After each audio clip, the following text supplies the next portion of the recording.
Hi guys, welcome back to Sheri Approved, and in today's video I want to talk about some probably common skincare mistakes that a lot of us make. And I thought about doing this because I was just kind of reflecting over my many years of having to deal with my skin since my teenage years, and some of the things that I used to do that I'll look back now and laugh and be like, that probably wasn't so smart. But yeah, so because I always had problematic skin, I started going for facials from around like maybe 18 or 19. I started to go kind of pretty regularly, if not once a month, once every 2 months, and I did that like for years to try to help my situation. I was doing some home care, obviously not the way that I'm doing it now. I was just doing my regular cleanse, tone, moisturize, not all the treatments and stuff that I'm doing. But one of the things that I started to laugh at myself was when I would go for a facial. And remember, in a facial, they are deep cleansing your skin. They will probably do extractions, they may do an acid peel depending on what, and they will do a mask and give you a massage and all the lovely things. And at the end of the facial, they will put on sunblock for you so that you can leave the place, because you're heading outside.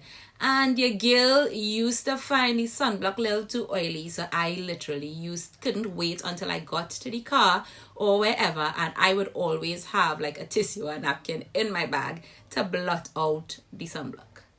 That was so stupid, because I am thinking about how much years of money I paid to do facials, revealing lovely, beautiful, new, brighter skin, and I just literally wipe off the sunblock. I used to have my facials generally mid-morning, so that means I am coming out in a full blast of UVA and UVB rays and taking it, and my skin would have been getting burnt and not being protected. So I literally was wasting my money. And that leads me to the very first point. And just in case you decide not to watch out this video, I am mentioning this first because you all know it's a passion of mine. And that is, number one, we're either not wearing enough SPF or we're not reapplying enough SPF. Now, I am not going to go into all the science. In fact, one of my favorite videos on YouTube is by Dr. Sheri, and in that video, they explain how much SPF should be used and why, like all the science as to how they came up with the calculations and so on. So I will put a link in the description box below if you want to go learn and figure out how they came up with this. But in general, it's about a half teaspoon of SPF. Some people be a little bit more, some people a little bit less, but generally I started to see a dermatologist do this, and they would literally put the SPF to cover this like these 2 blocks on your finger. And that's literally what I do. And when I realized how much that was, actually, I realized that I was not applying enough SPF. And if you are not applying enough SPF, you are not actually getting the coverage that's on the tube or the bottle. So the bottle says SPF 40, 50, 70, 100, whatever. If you are applying just a little bit because you feel, once you feel it's on your skin, that's it. No, you're not getting that particular coverage, number one. So literally, we kind of wasting our money because we are not really applying the sunblock the way we should. So the first mistake is not applying enough and also not reapplying. Generally, you will see that it is said that you should be reapplying your sunscreen approximately every 2 to 4 hours. If you are in direct, outside sunlight, and the most of the damaging rays from the sun will be between 10 a.m. and 4 p.m., then you should be reapplying some way, somehow. Some people, reapply a little bit longer if they're indoors.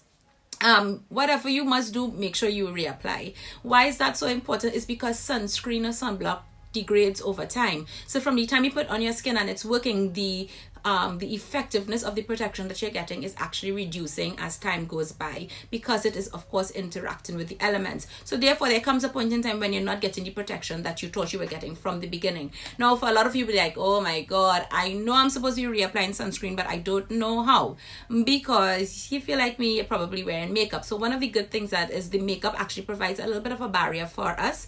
I have tried so many methods of reapplication. I bought so many sprays. In fact, I was going to do a video for you guys on reapplying SPF on top of makeup. So I spent a lot of money buying a ton of sprays that people said will not leave white marks, will not leave droplets on your skin, yada yada yada. And y'all, they're lying. I found a lot of them, but at some point in time that spray malfunctions and you will end up with a whole set of white drops on your face if you're not careful. So one of the things that I learned to do is to apply some of that spray onto a sponge and gently tap onto the skin. It's not going to give you a full reapplication, and therefore you should not actually be depending on a mister or a spray SPF to give you the coverage that you need. So that should not be the first one that you apply initially in the morning.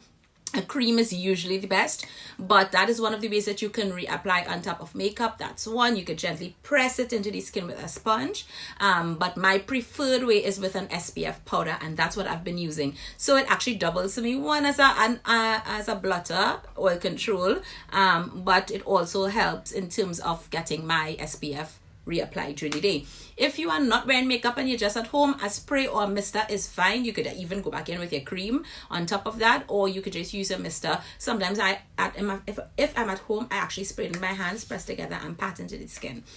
Yeah, so that's skincare mistake number 1. So hopefully we won't be doing that. Number 2 is not cleansing long enough. Now the double cleansing thing is a whole next story, but that's not what I'm here to talk about right now. It is that some of us, we literally put a little bit of cleanser in our hands, we foam it up, whatever, apply it to our skin, and in 10 seconds, sometimes less, you are done. That's not enough. You should be massaging this into your skin a little bit longer. And when I say a little bit longer, I discovered the 60-second rule and I live by it. Now, one of the good things that I love about a Clarisonic, it's actually timed so that you leave the cleanser on your skin as long as you actually should. So that while you're using that brush, I love that the fact that it times it for you. And it also helps because, of course, you're not getting the exfoliation alone from the Clarisonic, but it forces you to leave the cleanser on your skin. Now, some of us buy cleansers with all kinds of lovely ingredients, and I don't really depend on my cleanser to get real action of glycolic or salicylic or all these lovely things that they put into cleansers. I don't depend on my cleanser for that, but honestly, if you only leave the cleanser on your face for 10 seconds, you're not going to be getting the benefit of those things. Leave it for the 60 seconds, massage it well, nicely into your skin. You're also giving your skin a little bit of circulation boost and so on, and then rinse. Now, if it is that the cleanser you have, you cannot do 60 seconds or even 30 seconds because it's going to strip your skin too much, then you're using the wrong cleanser. But that's just a by the way. So try the 60-second rule. It actually made a huge difference for me in terms of the amount of breakouts and so on because I'm actually cleansing my skin properly. Skincare mistake number 3 that I notice happens a lot is that we allow our skin to fully dry after we cleanse before moving on to the next step. And you will see, like in a lot of skincare videos and so on, you would see there are people now who don't even dry their skin after they cleanse. As the skin is wet, that's when they go straight in with their toner or their essence or maybe even a hyaluronic acid serum to literally bond onto those water droplets and lock it into the skin. There's a reason for that. When you dry your skin or you allow your skin to fully dry, and I know it's difficult for some of us, but when you do that, your skin is less permeable, and in fact, moist skin will absorb the products that come after better. So when you allow your skin to fully dry, you're actually diminishing the effectiveness of the skincare you're going to put on after. In fact, you're probably not getting, the maximum benefit that you can get from the skincare that you've purchased and use your hard-earned money for. So, let's try something different. Now, I know if you're like me and you're a mom, probably have many children, I don't know, you have a lot of chores to do, you're busy and you're hustling and you're thinking, oh my God, I'm just going to cleanse my skin and later I'm going to come back to my skincare. I know a lot of people do that. Then what you should probably do is mist your skin before you start, put a little bit of moisture back into your skin before you start. Or if possible, just try not to do that. And even if you're using a tissue or something to just get off the majority of the water, I don't allow my face to fully dry. In fact, I actually take water, splash it on my skin now before I go into with toner. So that's just a little bit of a tip. Don't let your skin fully dry before you go in with your other skincare. Tip number 4, mistake number 4.